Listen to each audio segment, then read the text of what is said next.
नमस्कार। राजनीति विज्ञान बीए पाठ प्रथम के प्रश्न पत्र प्रथम के अंतर्गत आज हम बात कर रहे हैं राजनीतिक सिद्धांत के पतन एवं पुनरोदय के संबंध में। राजनीतिक सिद्धांत के दो प्रकार हैं, परंपरावादी राजनीतिक सिद्धांत और आधुनिक राजनीतिक सिद्धांत। इन पर हम पूर्व के वीडियो में चर्चा कर चुके हैं। जब हम राजनीतिक सिद्धांत के ह्रास या पतन की बात करते हैं तो हमारा अभिप्राय परंपरावादी राजनीतिक सिद्धांत के पतन से है। परंपरावादी राजनीतिक सिद्धांत की एक लंबी परंपरा रही है जिसका प्रारंभ प्लेटो, अरस्तु, मैकियावेली, हॉब्स, लॉक, रूसो और लास्की जैसे दार्शनिकों के चिंतन एवं ग्रंथों में मिलता है, जिसकी जड़ें इतिहास और दर्शन शास्त्र में निहित थी। यह सिद्धांत राजनीति को नैतिकता से जोड़ता था और मूल्यों पर आधारित दर्शन था, जिसे कुछ विद्वानों ने आदर्शी राजनीतिक सिद्धांत भी कहा है। कुछ विद्वानों का मत है कि आज राजनीतिक दार्शनिकों की इस महान परंपरा का अवसान नजर आने लगा है। डेविड ईस्टन, एल्फ्रेड कॉबन तथा अनेक समकालीन राजनीतिक वैज्ञानिकों की धारणा है कि उस राजनीतिक सिद्धांत का जिसका संबंध वे राजनीतिक दर्शन से जोड़ते हैं कि परंपरा का तीव्र गति से पतन हो रहा है। डेविड ईस्टन और एल्फ्रेड कॉबन जैसे विद्वानों ने तो राजनीतिक सिद्धांत के ह्रास की बात की, वहीं पीटर लास्लेट तथा रॉबर्ट डेहल ने राजनीतिक सिद्धांत के निधन की घोषणा भी की है। डेविड ईस्टन ने कहा भी है कि राजनीतिक सिद्धांत का अभ्युदय और उत्कर्ष सामाजिक अस्तव्यस्तता और परिवर्तन की दिशा में होता है, जैसे प्राचीन यूनान की सामाजिक राजनीतिक उथल पुथल ने प्लेटो और अरस्तु जैसे महान विचारकों को जन्म दिया। इसी प्रकार मध्य युग के सामाजिक धार्मिक संघर्षों ने संत ऑगस्टाइन, संत थॉमस एक्विनास जैसे विचारकों को जन्म दिया। इंग्लैंड में 16वीं और 17वीं शताब्दी में राजदर्शन के अभ्युदय के कारण गहन धार्मिक और राजनीतिक विवाद की स्थिति रही और 18वीं शताब्दी में महान क्रांति में फ्रांस में नवीन राजनीतिक विचारों का उदय भी हुआ। 20वीं शताब्दी के मध्य में, जैसा कि डेविड ईस्टन का कहना है, कि हम सामाजिक तनाव और सांस्कृतिक परिवर्तन के बुनियादी संकट से गुजर रहे हैं, किंतु ये आश्चर्य की बात है कि दुनिया के किसी भी कोने में राजनीतिक दर्शन का उत्कर्ष नहीं हुआ है।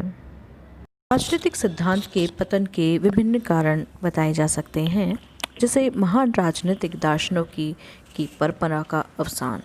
Karl Marx, J S. Mill, Laski के बाद एक भी उल्लेखनीय राजनीतिक दार्शनिक नहीं हुआ।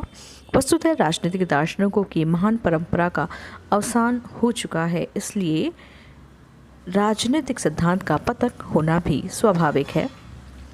दूसरा कारण इसमें विभिन्न विद्वानों द्वारा बताया गया है, राजनीति शास्त्र को विज्ञान बनाने की चेष्टा। राजनीतिक सिद्धांत के पतन का दूसरा कारण है कि द्वितीय विश्व युद्ध के बाद जो नव राजनीति शास्त्री राजनीति शास्त्र को राजनीति का विज्ञान बनाने की चेष्टा करने लगे।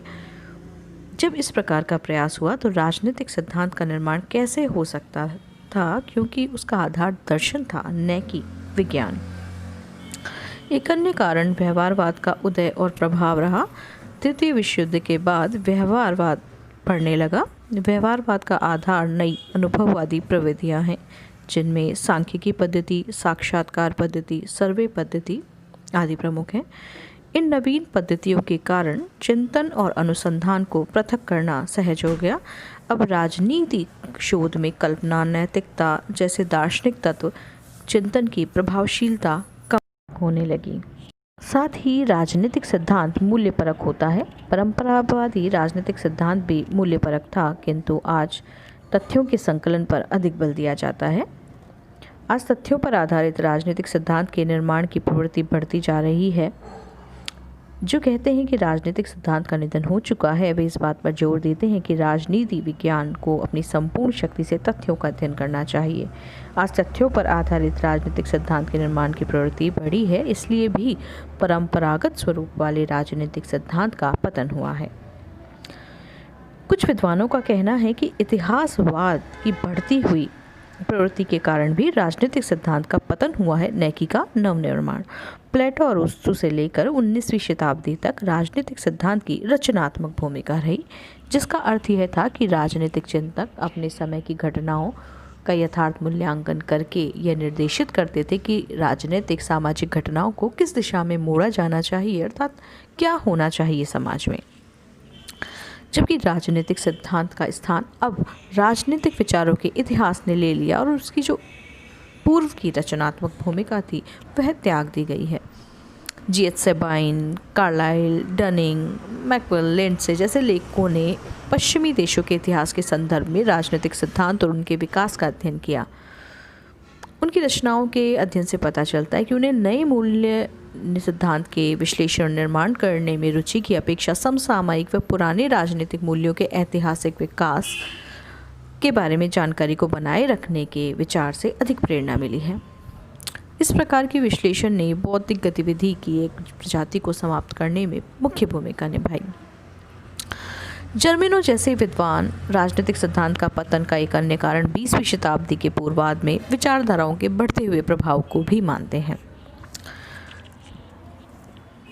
एक अन्य कारण राजनीतिक सिद्धांत के पतन का अनुभववाद को भी माना जाता है। 20वीं शताब्दी को अति तथ्यवाद का युग कहा जाता है। राजनीतिक सिद्धांत की प्रतिष्ठा कम हो गई। अधिकाधिक विद्वान इंद्रियानुभाविकवाद को अपनाने लगे। अधिक से अधिक तथ्य एकत्रित किए जाने लगे। अति तथ्यवाद से जो निष्कर्ष निकाले जाते हैं वो मात्र सामान्यीकरण होते हैं। जिस ढंग से अनुसंधान में तथ्यवाद का जोर बढ़ता गया, उसी रूप में राजनीतिक सिद्धांत की प्रतिष्ठा भी कम होने लगी। टोबा जैसे विचारकों ने एक अन्य कारण भी दिया है कि आज राजनीति मात्र शैक्षणिक अध्ययन का विषय बनकर रह गया है। प्राचीन काल में राजनीतिक सिद्धांत व्यवहारिक था। सिद्धांत शास्त्री और चिंतक अपने आप में दलीय व्यक्तित्व रखते थे। वे राजनीति में स्वयं भाग लेते थे, अपने व्यवहार को सिद्धांत के साथ समायोजित करते थे। अतीत में राजनीतिक सिद्धांत का अध्ययन विश्लेषण ऐसे लोगों का कार्य होता था जो कि व्यवहारिक राजनीति में भी गहन रूप से संबंधित होते थे। इसके प्रतिकूल आज यह एक शैक्षणिक विषय मात्र बनकर रह गया है। राजनीतिक विज्ञान सिद्धांत से अलग हो गया, जबकि अतीत में ऐसा नहीं हुआ था। इस प्रकार 20वीं शताब्दी में परंपरावादी या शास्त्रीय स्वरूप वाले राजनीतिक सिद्धांत का पतन होने लगा, जिसके प्रमुख कारणों पर हमने अभी चर्चा की। ये कहना कि राजनीतिक सिद्धांत का पतन हो गया है ठीक नहीं है। अपनी दुर्बलताओं के बावजूद राजनीतिक सिद्धांत अब भी जीवित है। अनुभववादी सिद्धांतकारकों ने, जिन्होंने परंपरावादी राजनीतिक सिद्धांत और दर्शन की प्रतिष्ठा को ठेस पहुंचाई, वो स्वयं बौद्धिक दृष्टि से उतने सकारात्मक नहीं रह पाए। अनुभववादी रचनाएं मुश्किल से ही परंपरावादी राजनीति शास्त्रियों की महान रचनाओं की तुलना में श्रेष्ठ साबित हुई। आज भी प्लेटो, अरस्तु, Aquinas, Hobbes, Locke, Rousseau, J S Mill और मार्क्स आदि की रचनाएं किसी भी व्यवहारवादी अनुभविक रचनाकार की कृति से कहीं कमज़ोर नहीं हैं। कोई भी व्यवहारवादी लेखक राजनीतिक सिद्धांत की दृष्टि से E.F. Carritt, L.T. हॉबहाउस, आरिस्टोनियन, लिंडसे, अर्नेस्ट बार्कर के योगदान की तुलना में ठहर नहीं पाता है। साथ ही अनुभववादी सिद्धांत कई गलत मान्यताओं पर भी आधारित रहा है, जैसे तथ्य ही वास्तविकता है या वैज्ञानिक पद्धति की गलत मान्यता रही है उनकी।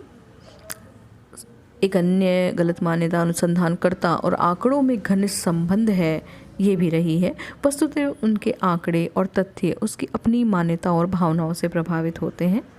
अतः यह कहा जा सकता है कि मूल निरपेक्ष राजनीतिक सिद्धांत के निर्माण का अनुभववादी प्रयत्न सफल नहीं हो पाया। आज भी पश्चिम में परंपरावादी राजनीतिक सिद्धांत की निरंतरता के प्रतिनिधि विचारक Michael Oakeshott, Hannah Arendt, Bertrand Jouvenel, Leo Strauss, Eric Voegelin आदि माने जाते हैं। इनके चिंतन में हमें दार्शनिक और मूल्यात्मक चिंतन की झलकियाँ मिलती हैं।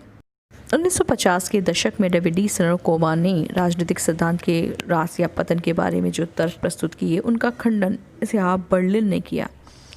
वे सिद्ध करना चाहते हैं कि राजनीतिक सिद्धांत का विषय आज भी विद्यमान है। बर्लिन का मत है कि राजनीति केवल उसी समाज में विद्यमान होती है जहां हितों का आपसी टकराव हो।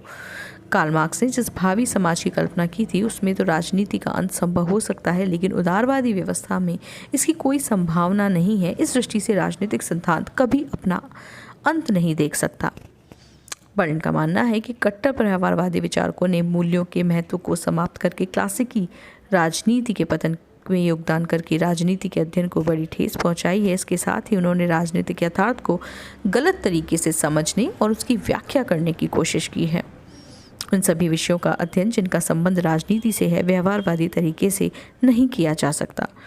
बर्लिन का मत है कि राजनीतिक सिद्धांत के किसी अंश के अप्रचलित होने के कारण अपनी सार्थकता या महत्व खो दिया हो, ये हो सकता है, लेकिन इसका अर्थ ये कदापि नहीं हो सकता कि सारा विषय ही अस्तित्व विहीन हो गया हो। ब्लॉन्डेल, सेबाइन, ऑक्सशॉट और लिया स्ट्रॉस ने भी इसी प्रकार चिंतन किया है। ब्लॉन्डेल का मत है कि राजनीतिक सिद्धांत के क्षेत्र में व्यवहार परकवाद की भी अपनी महत्वपूर्ण स्थिति है। न्याय के सिद्धांत के बारे में जॉन रॉल्स के योगदान को नई व्याख्या प्रदान करते हुए उनका कहना है कि यह क्लासिकी परंपरा के पुनरुत्थान का श्रेष्ठ उदाहरण है, जिसे व्यवहार परकवाद के भार से सुदृढ़ किया गया है। राजनीतिक सिद्धांत के उत्कर्ष की दिशा में सबसे महत्वपूर्ण योगदान शिकागो विश्वविद्यालय के प्रोफेसर लियो स्ट्रॉस का रहा है, जिनका कहना है कि यद्यपि राजनीतिक सिद्धांत पतन और शायद हो सकता है निधन की स्थिति में भी हो, किंतु यह पूर्णतया अदृश्य नहीं हो गया है। संक्षेप में यह कहना कि राजनीतिक सिद्धांत का पतन हुआ है अतिशयोक्ति ही है। वस्तुतः राजनीतिक सिद्धांत का पतन नहीं हुआ है, पर यह एक नवीन रूप में आ गया है, इसका पुनरोदय हुआ है। धन्यवाद।